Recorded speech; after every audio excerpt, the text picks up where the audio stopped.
Bom dia, crianças, ou boa tarde. Antes de começar a nossa aula, eu vou passar alguns recadinhos. Lembra que a Pro falou que a gente ia fazer as avaliações hoje da AP, que eram essas aqui? Opa, de ponta cabeça. Que eram essas aqui? Então, algumas crianças ainda não retiraram essas avaliações na escola. Então, a gente achou melhor deixar essas avaliações para a próxima semana, sem problema nenhum. E hoje, então, né, como eu avisei ontem no nosso grupo de WhatsApp, a gente vai fazer as aulas do livro, tá? Não esqueça de ler o segundo capítulo do livro que vocês receberam, tá? Nem todo mundo recebeu esse, eu já expliquei. O que vocês receberam, vocês vão ler hoje o segundo capítulo. Ontem vocês já leram o primeiro. E agora a gente vai começar a nossa aula de língua portuguesa. A nossa aula de língua portuguesa de hoje é sobre um conto, tá? Esse conto aqui, não sei se dá pra ver. Tentar chegar mais perto. Ah, mas é a primeira paginazinha da nossa apostila. Estrutura do enredo de uma narração. Narrar é uma atividade que faz parte de nossas vidas. Contamos histórias, causos, piadas, fofocas e etc. Em toda essa forma de contar, recorremos ao ato de narrar. Quando narramos algo, inevitavelmente utilizamos alguns elementos. Criamos um narrador, alguém que conta a história, imaginamos um ambiente, o local onde passa a história, produzimos personagem, aquele que age na história, e o tempo, momentos em que ocorre a história, geralmente no passado.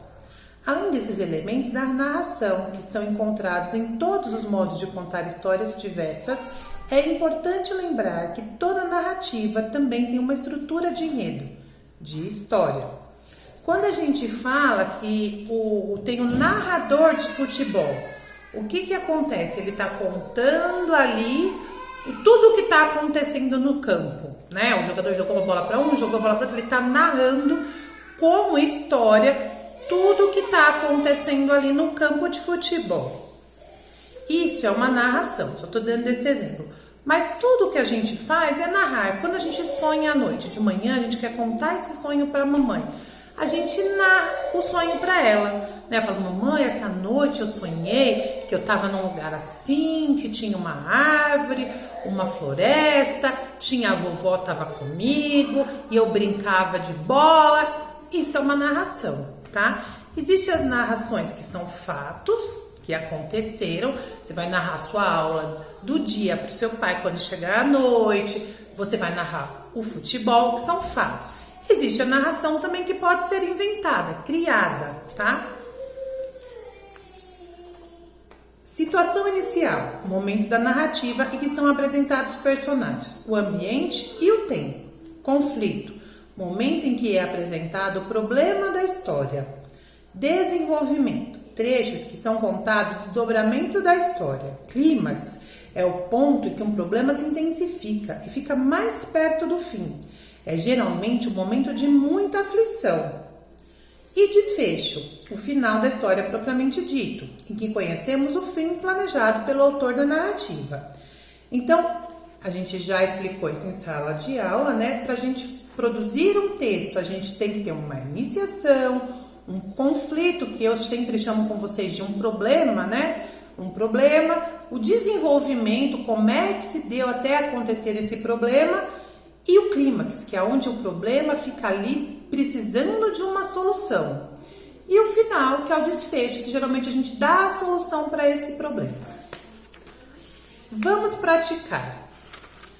Leia o conto Ganso de Ouro, dos Irmãos Grimm, e depois responda as questões. Eu vou pedir para vocês o seguinte: enquanto eu estiver lendo o conto para vocês, eu vou pedir para vocês olharem para o texto e lerem junto comigo, tá? Ouçam só a minha voz e leiam o texto aqui junto comigo. Era uma vez um homem que tinha 3 filhos. O moço era chamado de Dumiling, mais conhecido como João Bocó. pois todos achavam que ele era mais do que metade de um tolo. Ele era o tempo todo zombado e maltratado por todos de casa. Aconteceu que o filho mais velho cismou de ir à floresta buscar lenha, e sua mãe lhe deu um bolo delicioso e uma garrafa de vinho para ele levar, a fim de que ele pudesse se refrescar e se alimentar durante o trabalho. Quando ele entrou na floresta, um pequeno velhinho lhe disse bom dia e falou: será que você poderia me dar um pedaço de bolo que você tem no prato e um pouco de vinho de sua garrafa? Porque estou com muita fome e sede. Porém, esse jovem e esperto rapaz respondeu: dar-lhe você bolo e vinho que trago comigo? Não, obrigado, eu tenho o suficiente para mim. E foi embora. Logo, o irmão mais velho de João Bocó começou a derrubar uma árvore, mas tinha apenas dado algumas machadadas. Quando errou o golpe, se cortou e foi obrigado a ir para casa cuidar do ferimento. Ora, tinha sido o pequeno velhinho que fez cometer esse acidente. Em seguida, o segundo filho saiu para trabalhar e sua mãe também lhe deu um pedaço de bolo e uma garrafa de vinho. O mesmo velhinho encontrou com ele e pediu algo para comer e beber. Mas ele também se achava muito esperto e falou: quanto mais você comer, menos sobra para mim, então vai embora. O pequeno velhinho pensou que o garoto também teria sua recompensa, e no segundo golpe que ele deu contra a árvore, ele errou o alvo e acertou bem na perna. Assim foi obrigado a ir para casa. Diante disso tudo, João Bocó disse: pai, eu gostaria de ir cortar lenha também. Mas o seu pai respondeu: os seus 2 irmãos se machucaram as pernas. Seria melhor que você ficasse em casa, pois você também não sabe nada sobre esse negócio de cortar lenha.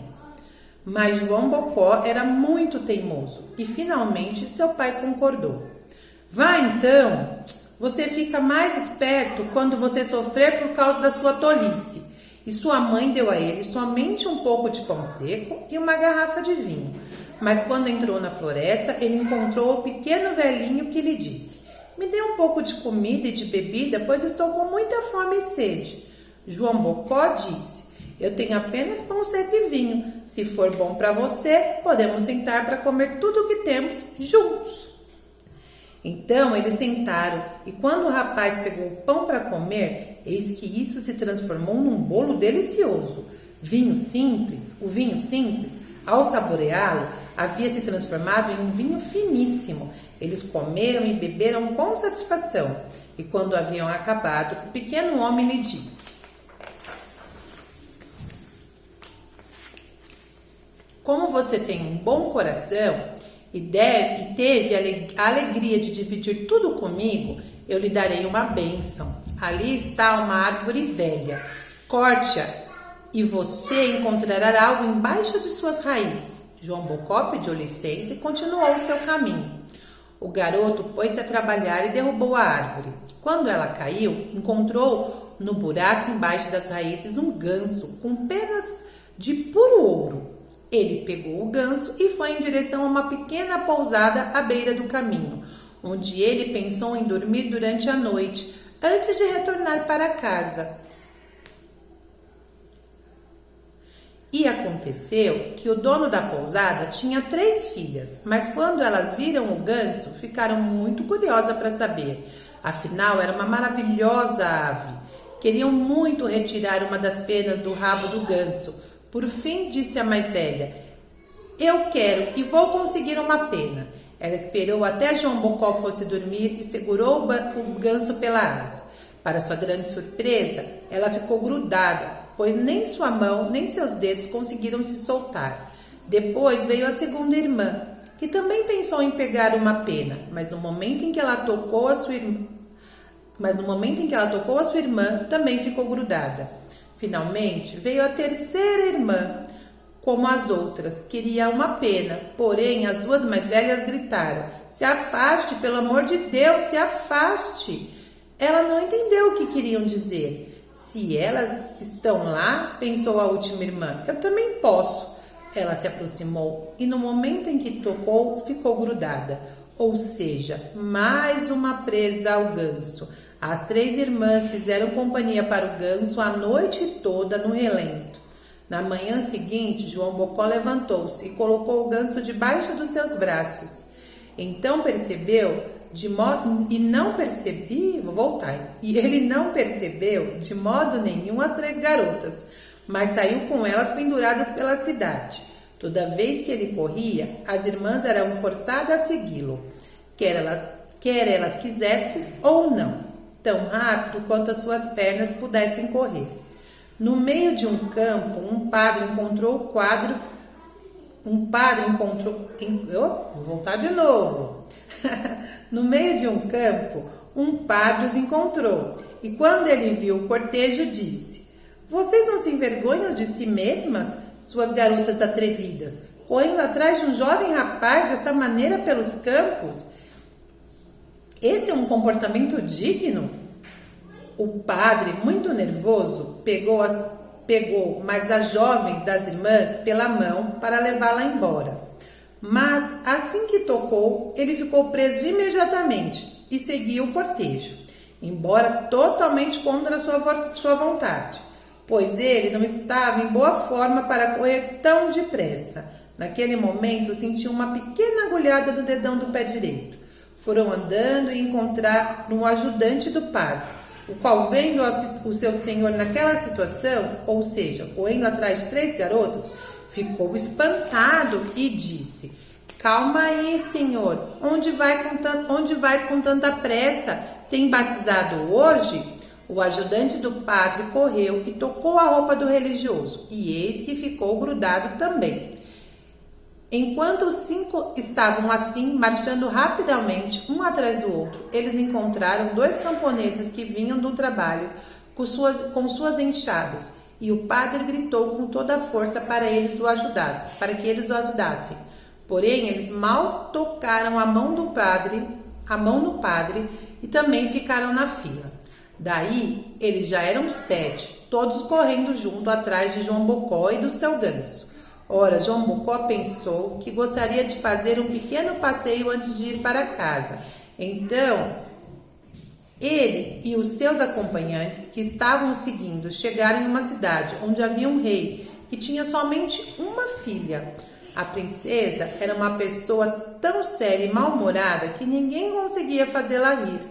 O rei havia mandado falar para todo mundo que aquele que conseguisse fazê-la rir teria por esposa.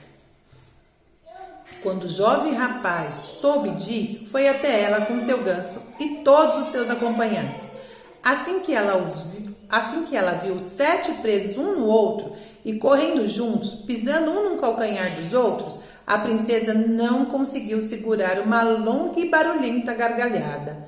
Assim, João Bocó reivindicou a sua esposa e se casou com a princesa. Ele se tornou o herdeiro do reino e viveu durante muito tempo feliz com a sua esposa. Mas o que aconteceu com o ganso e o rabo do ganso? Isso eu nunca fiquei sabendo.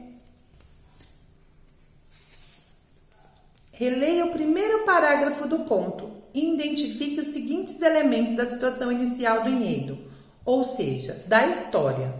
Os personagens que estão envolvidos na narração, quem está envolvido na narração, o lugar mencionado aonde aconteceu essa narração, o tempo em que aconteceu a história. Essa história está sendo contada no presente, no passado ou no futuro? Então, agora vocês vão responder essas 3 perguntas aqui da nossa atividade de hoje.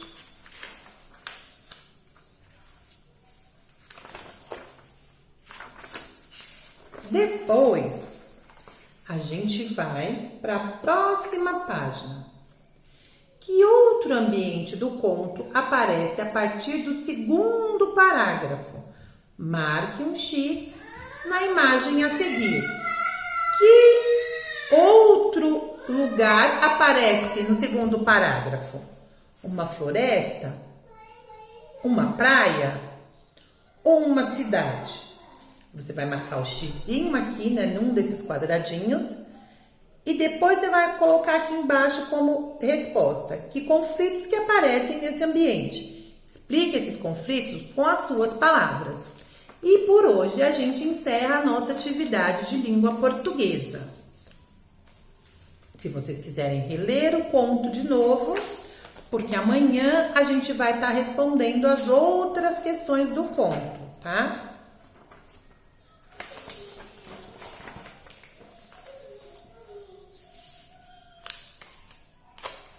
Agora a gente vai para a apostila de matemática, o triângulo mágico.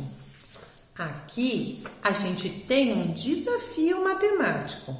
Ontem a gente aprendeu sobre cálculo mental e hoje a gente vai continuar utilizando esse cálculo mental, só que de uma outra forma, com outro desafio. Espero que todos tenham encontrado a saída do labirinto. Aqui a gente tem um triângulo. Lá em cima, no topo do triângulo, eu tenho o número 5. Depois aqui, a gente tem o número 9 e o número 4. Na linha de baixo do triângulo, eu tenho número 4, número 8, número 6. E na próxima linha, eu vou ter o número 6, o número 7 e o número 5, tá? A gente vai fazer a soma por linha.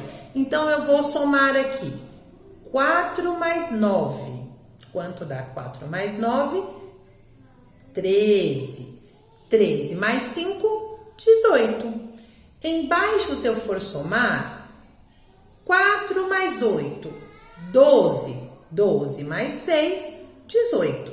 E na outra linha, se eu for somar, 5 mais 7, 12. 12 mais 6, 18. Então, a soma de todas as linhas aqui deu o número 18. E aí, vocês já podem colocar a respostinha aqui na linha de cima. A professora ajudou. Agora, vamos lá. Agora, vocês vão fazer sozinhos. Vamos praticar. Utilize o número 4, 5, 6, 7, 8 e 9 no triângulo abaixo, de tal modo que a soma de cada lado do triângulo dê. No primeiro triângulo, esses números aqui vocês vão utilizar do mesmo modo que a gente fez aqui no primeiro.